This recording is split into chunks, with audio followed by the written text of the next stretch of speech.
Et en ligne avec nous, Vladimir Tchichov, vous êtes l'ambassadeur russe auprès de l'Union européenne. Merci d'être avec nous. Après 78 jours de conflit armé, est-ce un succès ou un échec pour l'instant pour la Russie ?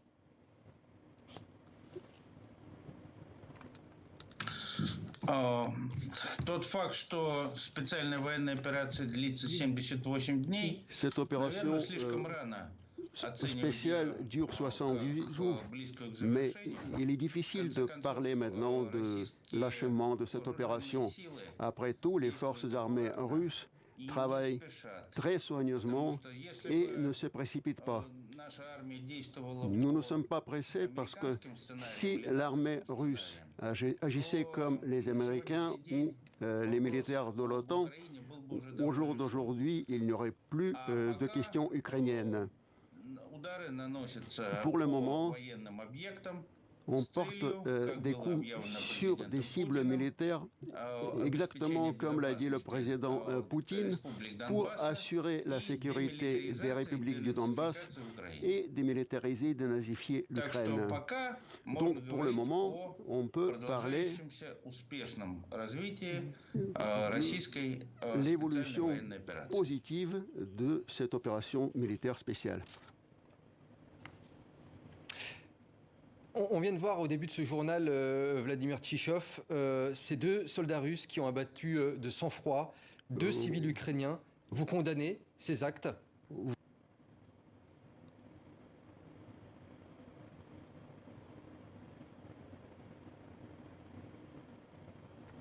Во-первых, я не видел, что это были российские военнослужащие. Je n'ai pas vu que c'était des militaires russes. En tout cas, dans la vidéo que j'ai vue. Il est impossible de dire qui étaient ces militaires et qui étaient ces civils. Mais je peux vous dire que ce n'est pas la pratique ou les principes qui guident les forces armées russes, que ce soit en Ukraine ou ailleurs. Mais Boutcha, Mariupol, tout ce qu'on a pu voir en vidéo depuis le début de ce conflit, est-ce que ces actes-là, vous les condamnez en revanche ?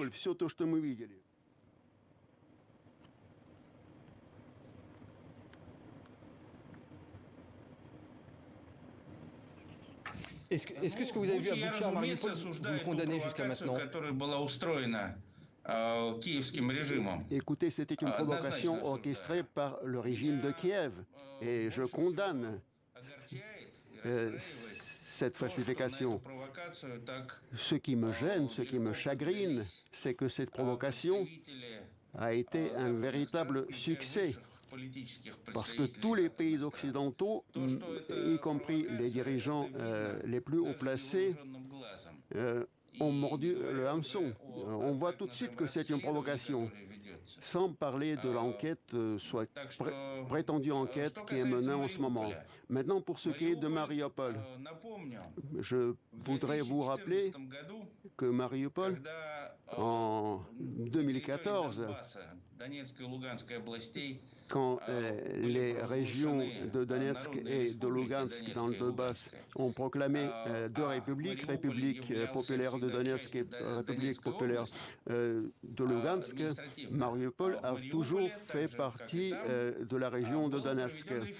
Donc il y a eu un référendum dans Mariupol et l'écrasante majorité des habitants s'est prononcée pour faire partie de la République de Donetsk. Mais les forces armées de l'Ukraine, aidées par des bataillons nationalistes, y compris le bataillon Azov qui a été créé à ce moment-là, on sait très bien par qui, ont empêché la mise en œuvre de ces plans et Mariupol est resté en dehors de la République de Donetsk. Aujourd'hui, Mariupol est entièrement libéré et il y a une réunification entre Mariupol et la République de Donetsk. Le dernier îlot où il y a encore de la résidence, c'est la Syrie Azovstal, où se sont retranchés les combattants d'Azov, mais le président Poutine a annulé l'assaut il y a juste le siège de cette aciérie et grâce au soutien de structures internationales, les civils ont été évacués. Ceux qui sont restés sont des gens qui ont encore la chance de se rendre ou d'y rester à tout jamais. Est-ce qu'il va y avoir un échange de prisonniers justement avec les blessés notamment dans cette usine?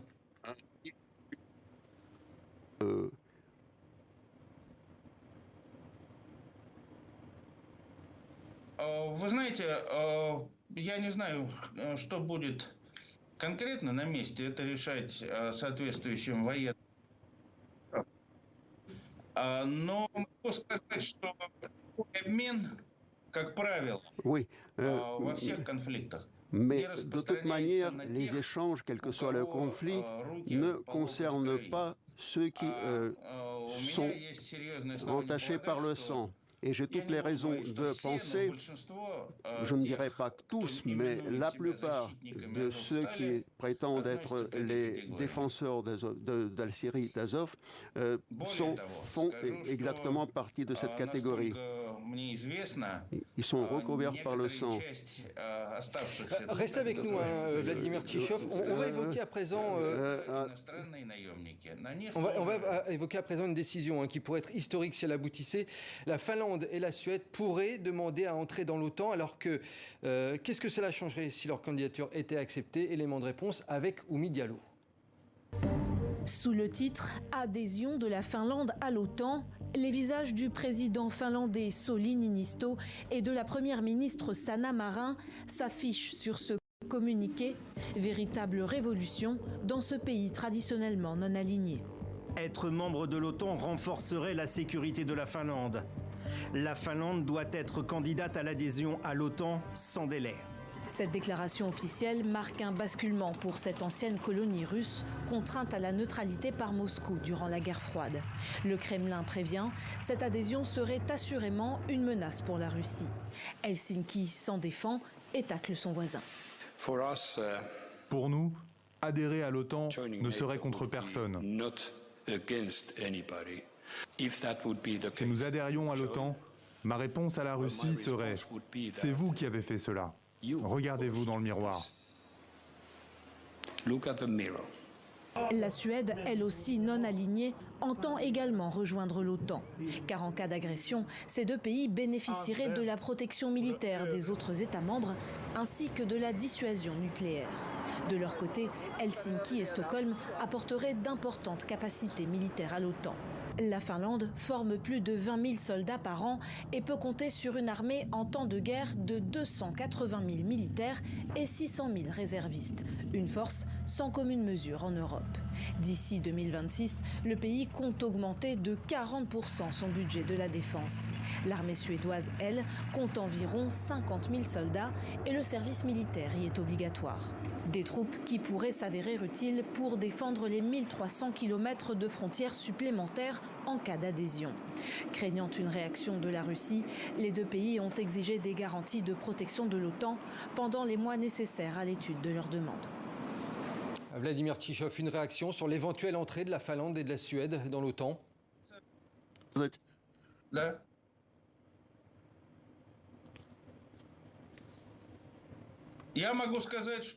Ce que je peux dire, pour ces deux pays, je suis vraiment très déçu et chagriné. La Finlande est un petit pays, comme on sait. C'est un pays qui a 5 millions d'habitants.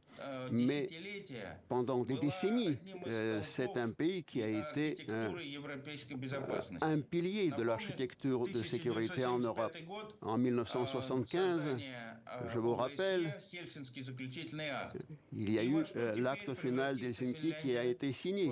Qu'est-ce qui va devenir ce pays?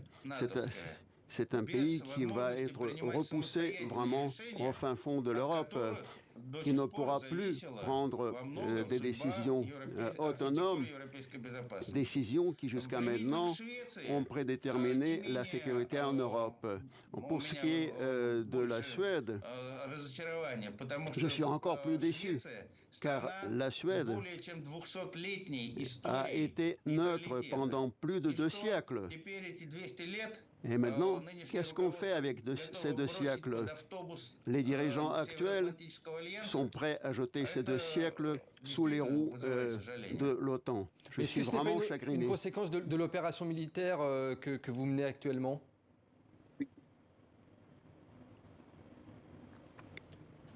Я не понял вопрос. Думаю, что нет, потому что к специальной военной операции на Украине это не имеет Ça n'a aucun rapport avec l'opération spéciale menée en Ukraine. Je pense plutôt que les dirigeants de ces 2 pays ont décidé que c'est un bon moment pour mettre en œuvre leur propre conception politique qui, j'en suis persuadé, ne correspondent pas aux intérêts à long terme de leur peuple. Vladimir Tchichov, je voulais qu'on voit un sujet à présent. Pour certains observateurs ou journalistes russes, tout ne se passe pas comme prévu sur le terrain pour l'armée russe en Ukraine. C'est ce que nous explique Guillaume Villadieu et on en parle juste après. Décorés en héros par leur général, ces soldats russes reviennent du front. Combien de camarades ont-ils perdu en 80 jours de guerre? 1500 selon Moscou, 10 fois plus selon les Britanniques, 25 000 selon les Ukrainiens. Des bilans impossibles à vérifier, mais une chose est sûre, pour l'armée russe en Ukraine, les choses ne se passent pas comme prévu. Même Alexander Slatkov commence à douter. Ce reporter, très connu en Russie, couvre depuis des années le conflit au Donbass pour la première chaîne de télé. Jusqu'à cette semaine, il encensait le Kremlin, mais l'armée, dit-il, n'avance pas. On ne peut pas pousser les forces ukrainiennes hors de la ville. Nous ne pouvons pas les repousser. Parce que, je ne sais pas, on ne devrait pas critiquer, mais on attaque avec un rapport de 1 contre 1 leur village et leur place forte. 1 contre 1. Nous faisons un exploit de quelque chose qui devrait être une routine. Vous voyez, leurs forces continuent d'arriver. On ne peut pas fermer la barrière. Je comprends que c'est difficile de parler de ça, mais au moins un idiot doit bien dire ces choses. Le reporter va jusqu'à parler d'indécision honteuse dans la chaîne de commandement. L'autre inquiétude qui transparaît ces derniers jours à la télévision russe, c'est le manque d'armes après 2 mois de guerre. Nous ne disposons pas d'armes et d'équipements modernes dans nos réserves. Envoyer des hommes équipés d'armes antiques dans une guerre du XXIe siècle pour combattre les armes de l'OTAN de standard international ne serait pas la bonne chose à faire. Voilà qui rend furieux le propagandiste en chef Vladimir Soloviev. Le présentateur vedette de la chaîne prend à partie ses invités. Il veut des explications. Ils nous disent depuis la ligne de front, donnez-nous des drones. Pourquoi cette camelote ne peut-elle pas être fabriquée en masse en Russie? Tout le monde a honte de parler de ça. C'est une véritable honte. Le pays doit passer à une vraie politique de guerre. Assez de ces singeries ridicules. Un autre expert exige alors que toutes les industries du pays soient réquisitionnées par l'État pour participer à l'effort de guerre.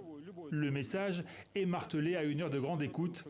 Et si ces supposées remises en question n'étaient qu'une façon de convaincre les Russes qu'il faut passer à l'étape supérieure, celle de l'économie de guerre, au service d'un conflit parti pour durer. Vladimir Tchichov, pour terminer, est-ce que vous comprenez ces inquiétudes? Est-ce qu'on peut parler de crise de confiance de certains de vos soldats?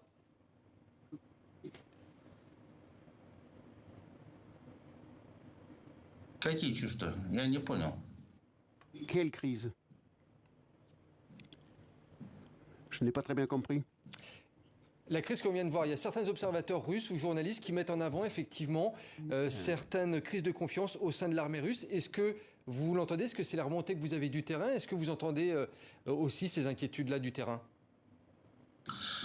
Ну, говорят разные люди разное. Некоторые говорят, некоторые упрекают российских военных, что они недостаточно быстро продвигаются. Oui, il y en a qui disent que les militaires n'avancent pas assez rapidement. Je suis persuadé, moi, que les forces armées russes n'ont pas reçu l'ordre d'avancer le plus rapidement possible. Cette opération militaire spéciale a ceci de particulier par rapport à une offensive généralisée.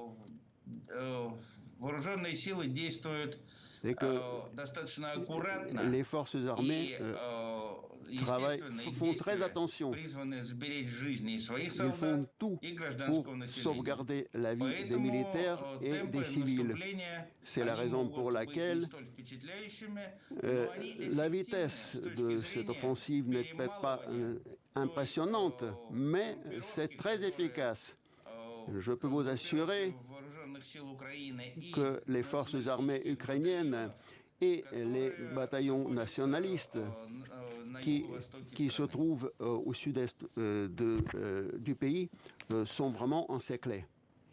Merci beaucoup. Merci Vladimir Tchichov d'avoir été notre invité dans ce 64 minutes, un entretien en longueur avec vous. Merci beaucoup.